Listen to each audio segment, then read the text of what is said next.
Antonio Sepe lascia l'Acragas per il club biancazzurro, il primo addio illustre. Il terzino potrebbe essere il primo di una lunga serie, in lista di partenza anche Vono, Vicente e Longo. L'ormai ex biancazzurro è passato al Catanzaro. Sepe ha scelto di scrivere una lettera di saluti ai tifosi ed addetti ai lavori del club biancazzurro. Sono stati 17 mesi fantastici in cui abbiamo raggiunto risultati storici, sottolinea il calciatore. La salvezza ottenuta contro il Melfi nello spareggio play-out sarà per me indimenticabile. Sepe è arrivato all'Acragas nell'estate del 2016 grazie a Mister di Napoli e dopo un periodo di prova ha firmato il suo primo contratto con un club professionistico italiano.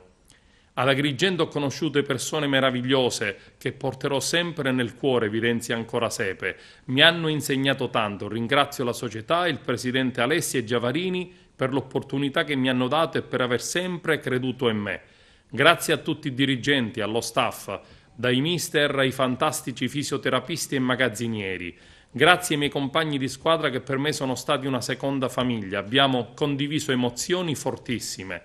Sepe si rivolge anche al popolo biancazzurro, grazie ai tifosi sempre molto vicini e passionali, nelle vittorie come nelle sconfitte. Auguro all'Acragas di ottenere il massimo in questa stagione, ovvero la permanenza in Serie C.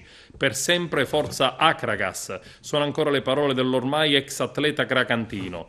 Prosegue intanto al ritmo di 2 sedute al giorno il richiamo di preparazione dell'Acragas presso l'impianto sportivo di Fontanelle, in vista del ritorno in campo dopo la pausa invernale. Il 21 gennaio alle ore 14:30 i biancazzurri sfideranno il Monopoli allo stadio Nicola De Simona di Siracusa. Anche ieri mister di Napoli, sotto una pioggia battente, ha sottoposto i giocatori ad un intenso lavoro sia fisico che tecnico-tattico. La squadra ha lavorato molto sul possesso palla con alcune partitelle a tema, tutti disponibili in casa biancazzurra. Lavoro differenziato soltanto per il portiere Vono.